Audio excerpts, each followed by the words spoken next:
प्रभु तेरी वाणी जीवन की रोटी, नैनों की ज्योति अंधेरा मिटाती।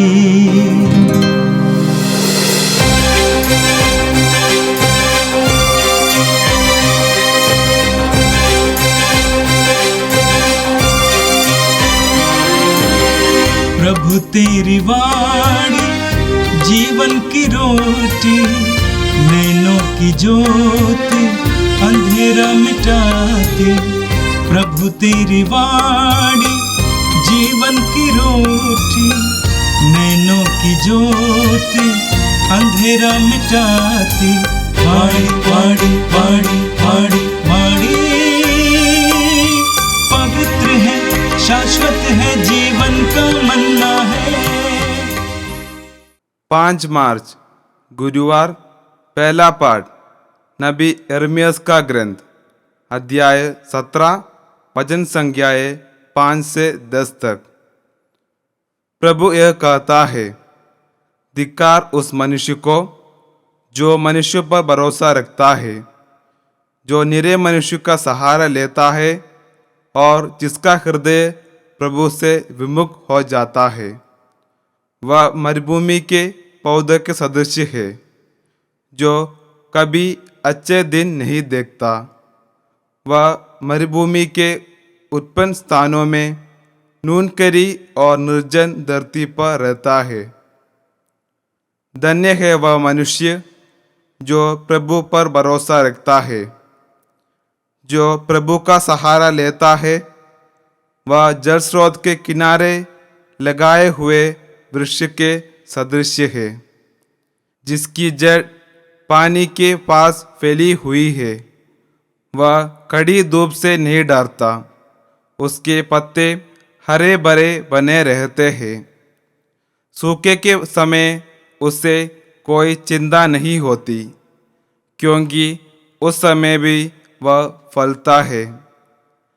मनुष्य का हृदय सबसे अधिक कपटी और अविश्वसनीय है, उसके ताक कौन ले सकते हैं?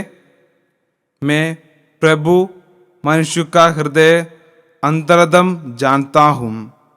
मैं हर एक को उसके आचरण और उसके कर्म का फल देता हूँ। यह प्रभु की वाणी है। संत लूकस के अनुसार पवित्र सुसमाचार, अध्याय 16, वचन संख्याएं 19 से लेकर 31 तक। यीशु ने फरीसियों से कहा, एक अमीर था जो बैगनी वस्त्र और मलमल पहनकर प्रतिदिन दावत उड़ाया करता था। उसके फाटक पर लाजरुस नामक कंगाल पड़ा रहता था, जिसका शरीर फोड़ों से भरा हुआ था। वह अमीर की मेज की जुटन से अपनी भूख मिटाने के लिए तरसता था, और कुत्ते आकर उसके फोड़े चाटा करते थे। वह कंगाल एक दिन मर गया, और स्वर्गदूत ने उसे ले जाकर इब्राहिम के गोद में रख दिया। अमीर भी मर गया और दफनाया गया। उसने अधोलोक में यंत्रणाएं सहते हुए अपनी आंखें ऊपर उठाकर दूर से ही इब्राहिम को देखा, और उसकी गोद में लाजरुस को भी। उसने पुकार कर कहा, पिता इब्राहिम, मुझ पर दया कीजिए और लाजरुस को भेजिए, जिससे वह अपनी उंगली का सिरा पानी में भिगोकर मेरी जीभ ठंडी करे, क्योंकि मैं इस ज्वाला में तड़प रहा हूँ। इब्राहिम ने उससे कहा, बेटा, याद करो कि तुम्हें जीवन में सुख ही सुख मिला था, और लाजरुस को दुख ही दुख। अब उसे यहाँ सांत्वना मिल रही है और तुम्हें यंत्रणा। इसके अतिरिक्त हमारे और तुम्हारे बीच एक भारी गर्त अवस्थित है। इसलिए यदि कोई तुम्हारे पास जाना भी चाहे तो वह नहीं जा सकता, और कोई भी वहाँ से इस पार नहीं आ सकता। उसने उत्तर दिया, हे पिता, आपसे एक निवेदन है। आप लाजरुस को मेरे पिता के घर भेजिए, क्योंकि मेरे 5 भाई हैं। लाजरुस उन्हें चेतावनी दे, कहीं ऐसा न हो कि वे भी यंत्रणा के स्थान में आ जाए। इब्राहिम ने उससे कहा, मूसा और नबियों की पुस्तकें उनके पास हैं, वे उनके सुने। अमीर ने कहा, हे पिता इब्राहिम, वे कहाँ सुनते हैं, परंतु यदि मुर्दों में से कोई उनके पास जाए तो वे पश्चाताप करेंगे। पर इब्राहिम ने उससे कहा, जब वे मूसा और नबियों की नहीं सुनते, तब यदि मुर्दों में से कोई जी उठे तो वे उसकी बात नहीं मानेंगे। प्रभु का सुसमाचार। हे क्रिस्त, तेरी स्तुति हो। प्यारे विश्वासी भाइयों और बहनों, आज का पहला पाठ जो नबी यिर्मयाह के ग्रंथ से अध्याय 17 वचन संख्या 5 से लेकर 10 से लिया गया है। ये चालीसा काल का समय हमारे लिए कृपा का समय है। हम जैसे आगे बढ़ रहे हैं, अग्रसर हो रहे हैं, हर समय हमारे लिए एक सोचने के लिए, अपने आप पर चिंतन करने के लिए, अपने सुधार के लिए प्रभु हमारे सामने वचनों को रख रहे हैं, जिन वचनों के द्वारा हम प्रभु के निकट आ सके, हम अपने पड़ोसियों के निकट आ सके और ईश्वर की कृपा में बढ़ते जाएं। यदि हम अपने बचपन से याद करेंगे, ऐसे कई चालीसा काल आए और गए जिसमें हमने निर्णय लिया, जिसमें हमने कोशिशें की और जिसमें हम बढ़ने की चाह रखी, एक सोच रखी जहां पर मैं बढ़ूं। कई बार इस सोच को हमें देखना है, टटोल के देखना है कि सोच की, हमारे सोच का स्रोत कहां से है। क्या हमारे सोच का स्रोत, जो हमने निर्णय लिया था, उस निर्णय का स्रोत हमारी खुद की इच्छा शक्ति मात्र है, या हमारी मात्र बुद्धि की उपज है, या किसी मनुष्यों के सामने कुछ समय के लिए एक चालीसा काल चल रहा है, उसको मैं अपने आप को उसमें ढाल रहा हूं वो लोगों को देखने के लिए कि मैं चालीसा काल में हूं और इस समय मैं इस प्रकार से ही चलूंगा और चालीसा काल होने के बाद फिर से अपने जीवन में वापस लौट आऊंगा। कभी कभी हमारी सोच इस प्रकार से अपनी ही इच्छा शक्ति, बुद्धि या अपने लोगों के सामने आने की एक उपज से निकल आती है। वचन कह रहा है कि धिक्कार है उस मनुष्य को जो मनुष्य पर भरोसा रखता है और जो मनुष्य निरे मनुष्य का सहारा लेता है, जिसका हृदय प्रभु से विमुख हो जाता है। वो मरुभूमि के पौधे के सदृश है और जो कभी अच्छे दिन नहीं देखता, जो कभी अच्छे दिन नहीं देखता। वो मनुष्य मरुभूमि के एक पौधे के सदृश है जिसमें कोई रस नहीं रहेगा, जिसमें कोई हरियाली नहीं रहेगी। मतलब वो ईश्वर से विमुख हो गया है, उसमें किसी भी प्रकार की अच्छाई हमें दिख नहीं पाएगी। इस प्रकार से वचन हमें धिक्कार रहा है जब हम इस चालीसा काल में अपनी सोच को ईश्वर के सोच के साथ बदलने की कोशिश नहीं करते। हमारा सहारा कौन है, हमारा भरोसा किस पर है, ये बहुत मनन का विषय है कि हम किस पर भरोसा रख रहे हैं, हम किसके लिए इस चालीसा काल में प्रवेश किए और किस सोच से किए। वहीं पर वचन आगे कहता है कि धन्य वो मनुष्य जो ईश्वर पर भरोसा रखता है और ईश्वर का सहारा लेता है। ईश्वर पर भरोसा रखता है, ईश्वर का सहारा लेता है, मात्र अपनी बुद्धि या अपनी इच्छा शक्ति पे बल पर नहीं, या लोगों को देखना चाहिए, लोगों ने देखना चाहिए, उसके लिए चालीसा काल उसके लिए महत्वपूर्ण नहीं है, बल्कि वो जान जाता है कि मुझे ये एक समय है जहां पर मुझे बदलने की जरूरत है, मुझे आगे बढ़ने की जरूरत है। इसलिए अंत में वचन कहता है कि प्रभु मनुष्य का हृदय और अंतरतम जानता है। प्रभु मनुष्य का हृदय और अंतरतम जानता है। जब मैं प्रभु पे भरोसा रख रहा हूं, उसका सहारा ले रहा हूं, तो साधारण सोच है कि मैं अपने आप को ईश्वर में पूरी तरह से रख रहा हूं, यानी ईश्वर मेरा अधिकार लेते हुए मैं उसके साथ बढ़ रहा हूं। जिस प्रकार से ये कह सकते हैं हम कि हम मेरे लिए अब ईश्वर लड़ने जा रहा है, मुझे लड़ने की जरूरत नहीं, मेरी बुद्धि खपाने की जरूरत नहीं, मेरी इच्छा शक्ति को मुझे जानने की जरूरत नहीं, ज़्यादा परेशान होने की जरूरत नहीं, बल्कि ईश्वर अभी मेरे लिए लड़ेगा। लेकिन उसके लिए मुझे पूरी तरह से ईश्वर में भरोसे के साथ बढ़ना है, उसका सहारा लेते हुए बढ़ना है।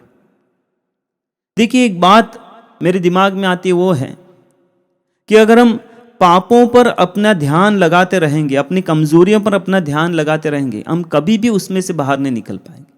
लेकिन जैसा ही मेरा ध्यान, मेरा सोच ईश्वर पर लगने लगती है या ईश्वर पर लगाता हूं, मैं उसमें से बाहर निकल सकता हूं। जैसे हम वचन में पढ़ते हैं, दाऊद ने गोलियात से कहा कि तुम जिससे लड़ने आए हो वो विश्वमंडल का ईश्वर है, तुम मुझसे नहीं लड़ने आए हो। हम जक्केउस के जीवन में देखते हैं, जक्केउस ने अनुभव किया कि धन संपत्ति क्षणिक आनंद दे सकते, किंतु आंतरिक आनंद तो सदैव बना रहने वाला आनंद ईश्वर ही दे सकता है।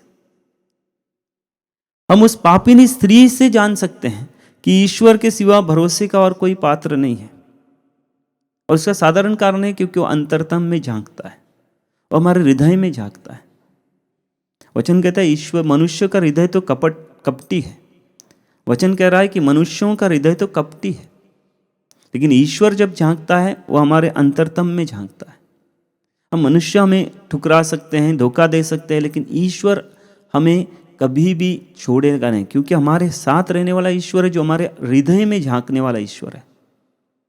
आइए इस चालीसा काल में एक सुंदर सा भरोसे का पात्र हमारे प्रभु को ही बनाए, हमारा सहारा प्रभु को ही बनाए, ताकि इस चालीसा का काल हमें पूरी तरह से कृपा का काल बन जाए, हमारे बदलाव का काल बन जाए, हमारे सुधार का काल बन जाए।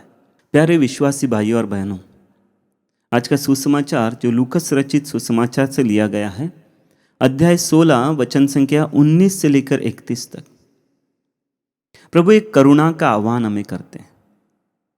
एक आह्वान जो पश्चाताप के साथ उसके पास मुड़े, एक आह्वान जो अपने आप को हमारे दिमाग में जाने के लिए कहता है कि याद रखो।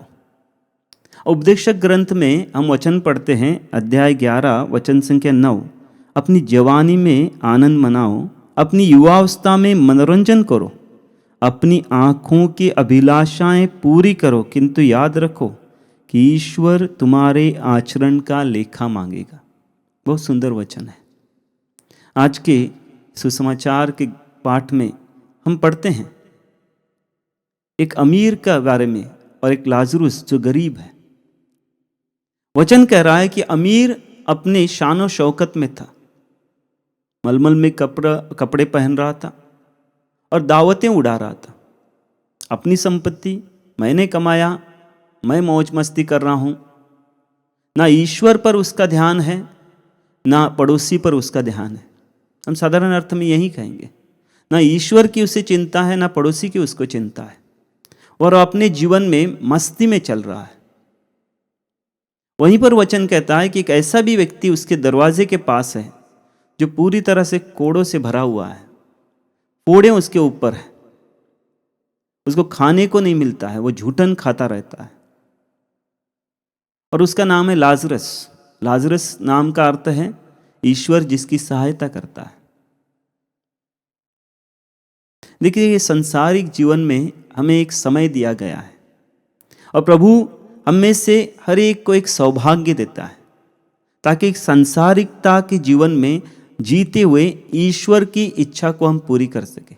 ईश्वर के द्वारा मिले हुए कुछ प्रिविलेज या सौभाग्य के साथ हम किसी और की सहायता कर सके, किसी और का सुख दुख बांट सके।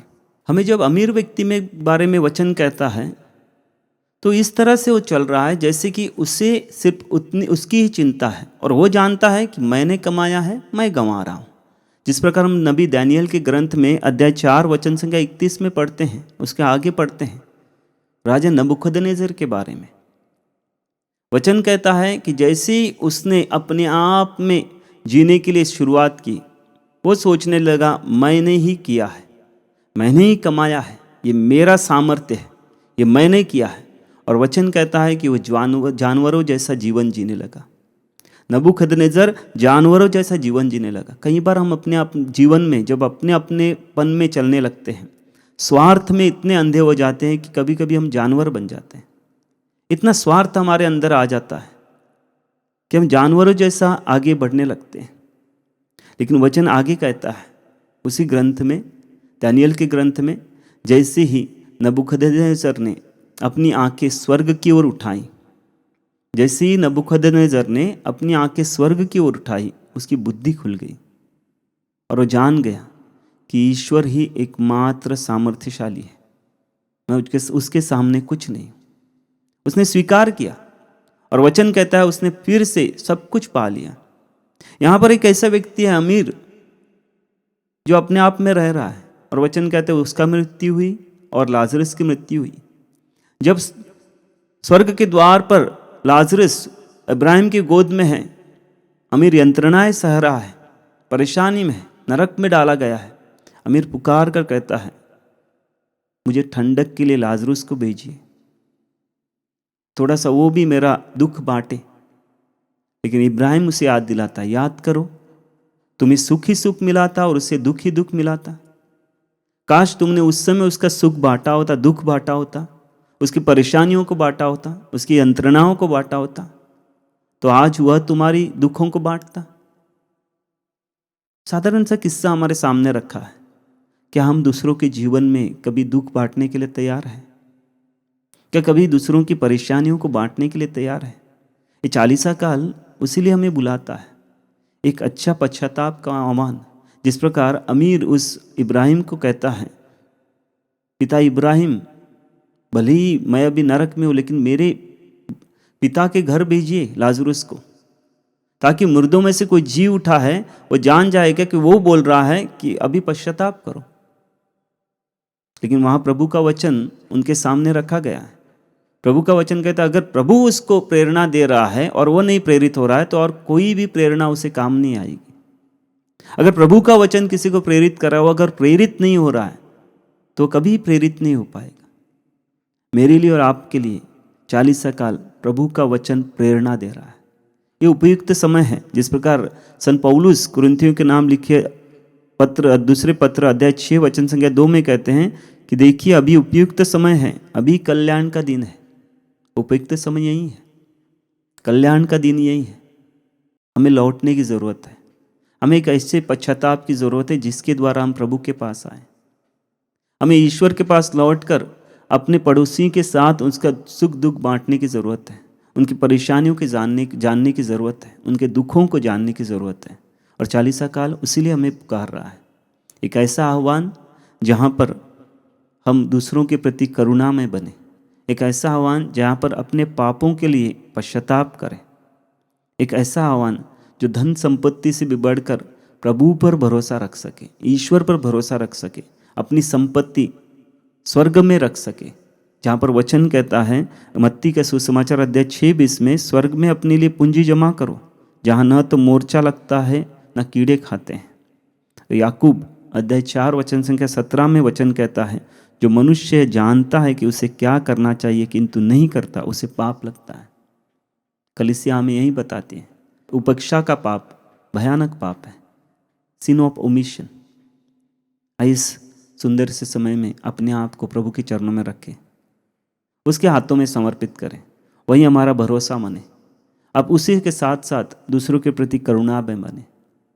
प्रभु हमें पर आशीष दे, अपनी कृपाएं बरसाए। सभी वचनों के द्वारा हमारे परिवार में, हमारे जीवन में प्रभु आशीष प्रदान करे। आमीन। प्रभु तेरी वाणी जीवन की रोटी, नैनों की ज्योति अंधेरा मिटाती। वाणी वाणी वाणी वाणी वाणी